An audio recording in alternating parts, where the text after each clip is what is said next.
নমস্কার বন্ধুরা, welcome to Shampa's kitchen. আজকে তৈরি করে দেখাবো প্রেসার কুকারে Christmas special eggless fruit cake recipe.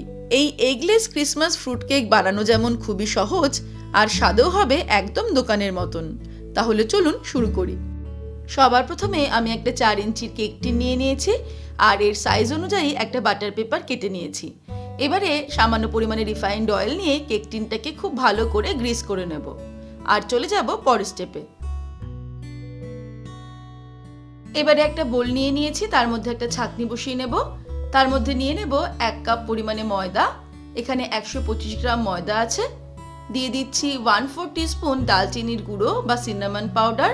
1/4 teaspoon দিয়ে দেব জায়ফল গুঁড়ো বা nutmeg powder. 1 teaspoon baking powder দিয়ে দেব। বেকিং সোডা দিয়ে দেব 1/4 টিস্পুন। 1 টেবিলস্পুন পরিমাণে কোকা পাউডার দিয়ে দিলাম। এই কোকা পাউডার খুব সুন্দর একটা ফ্লেভার আর কালার দেবে কেকটাকে। আর সবশেষে দিয়ে দিচ্ছি 1 চিমটি নুন। তারপর সবকিছুকে ভালো করে চেলে নেব। এই ছাঁকনি দিয়ে স্পুনের সাহায্যে এইভাবে এটাকে চেলে নিচ্ছি। ব্যাস, এইভাবে কেকের ড্রাই ইনগ্রেডিয়েন্টসগুলো আমি রেডি করে নিলাম। এটাকে ভালো করে মিক্স করে নেব, আর চলে যাব পরের স্টেপে। এবারে একটা বোলের মধ্যে নিয়ে নেব 1 কাপ পরিমাণে ব্রাউন সুগার। এখানে আমি 170 গ্রাম ব্রাউন সুগার নিয়ে নিয়েছি।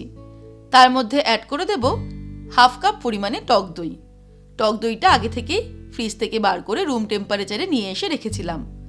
এবার একটা হ্যান্ড উইক্সের সাহায্যে সবকিছুকে ভালো করে মিক্স করে নেব। ক্রিসমাস ফ্রুট কেকের জন্য ব্রাউন সুগার ব্যবহার করলে ক্রিসমাস ফ্রুট কেকের কালারটা খুব সুন্দর হয়। তবে আপনাদের কাছে না থাকলে সেক্ষেত্রে কিন্তু সাধারণ চিনিও আপনারা ব্যবহার করতে পারেন।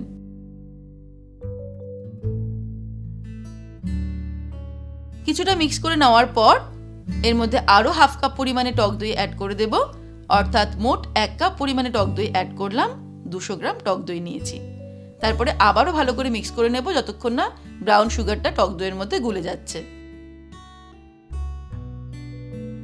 হ্যান্ড উইক্স দিয়ে আমি এটাকে 10 মিনিট মতো বিট করলাম বা ফেটিয়ে নিলাম।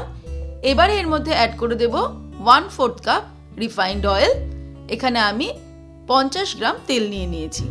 তারপরে আরও 2-3 মিনিট এটাকে ভালো করে ফেটিয়ে নেব। ভালো করে ফেটিয়ে নেওয়ার পর এবারে আমি এর মধ্যে তৈরি করে রাখা কেকের ড্রাই ইনগ্রেডিয়েন্টসগুলো অ্যাড করে দেব। তারপরে একটা স্প্যাচুলা দিয়ে ভালো করে এটাকে মিক্স করে নেব। তারপর ফিরে আসছি। কেক ব্যাটারটা বেশ খানিকটা ঘন মনে হওয়াতে এর মধ্যে আমি 2 টেবিলস্পুন মতো দুধ অ্যাড করে দেব। দুধটা কিন্তু আগে থেকে জাল দিয়ে রাখা ছিল। তারপরে আবারও ভালো করে এটাকে মিক্স করে নিয়ে ফিরে আসছি।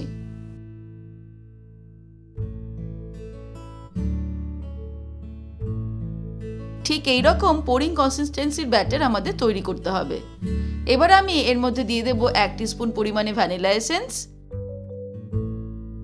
আর দিয়ে দেব সোক করে রাখা ড্রাই ফ্রুটস। 2 হাতার মতো ড্রাই ফ্রুটস দিয়ে দিলাম। তবে ড্রাই ফ্রুটসের পরিমাণটা নিজেদের ইচ্ছে মতন বাড়ানো বা কমানো যেতে পারে। তারপরে সবকিছুকে আবার একটু মিক্স করে নেব। ড্রাই ফ্রুটস কি করে সোকিং করতে হয় তার ভিডিও আমি আগের দিনকেই শেয়ার করেছি। আমি সেই ভিডিওর লিঙ্কটা ভিডিও শেষে আর ডেসক্রিপশন বক্সে দিয়ে দেব। ক্রিসমাস ফ্রুট কেকের ব্যাটার আমাদের রেডি হয়ে গেল। এবারে আমি আগে যে কেক টিনটা রেডি করে রেখেছি তার মধ্যে এই কেক ব্যাটারটাকে ঢেলে নেব। খেয়াল রাখতে হবে কিছুটা অংশ কেক টিনের ওপরের দিকে ফাঁকা রাখতে হবে, সম্পূর্ণ ফিল আপ করবো না। কেক টিনে ব্যাটারটা ঢেলে নেওয়ার পর এবারে ভালো করে কেক টিনটাকে ট্যাপ করে নেব। তারপর চলে যাব ফাইনাল স্টেপে। এবারে ফাইনাল স্টেপে আমি একটা প্রেসার কুকার 10 মিনিটের জন্য হাই ফ্লেমে প্রিহিট করে নিয়েছি। ভেতরে একটা র্যাক বসিয়ে দিয়েছি। এবারে খুব সাবধানে কেক টিনটাকে এর মধ্যে বসিয়ে দেব। তারপর লো ফ্লেমে 10 মিনিট এটাকে বেক হতে দেব। 10 মিনিট পর ফিরে আসছি। 10 মিনিট হয়ে গেলে খুব সাবধানে ঢাকনাটা খুলে এর ওপর দিয়ে কিছু কাজু বাদাম আর কিছু চেরি আমি সাজিয়ে দেব। তারপর আবারও ঢাকা দিয়ে আরও 20 মিনিট এটাকে বেক হতে দেব লো ফ্লেমে। তারপর ফিরে আসছি।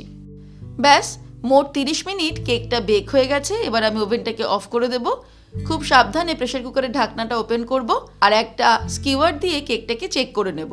একবার মাঝখানে ঢুকিয়ে দেখে নিলাম, একদম সুন্দর পরিষ্কার স্কিওয়ারটা বেরিয়ে এসেছে। আবার একবার সাইডে ঢুকিয়েও একইভাবে এটাকে টেস্ট করে নেব।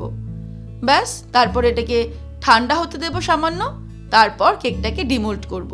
কেকটা ঠান্ডা হয়ে গেলে এবার একটা ছুরি দিয়ে তার পিছনের দিকটা দিয়ে এইভাবে কেক টিন থেকে কেকটাকে আলাদা করে নিতে হবে। তাহলেই খুব সাবধানে কেকটা কেক টিন থেকে বেরিয়ে আসবে। ব্যাস তৈরি হয়ে গেল খুব সহজে rich dark Christmas eggless fruit cake.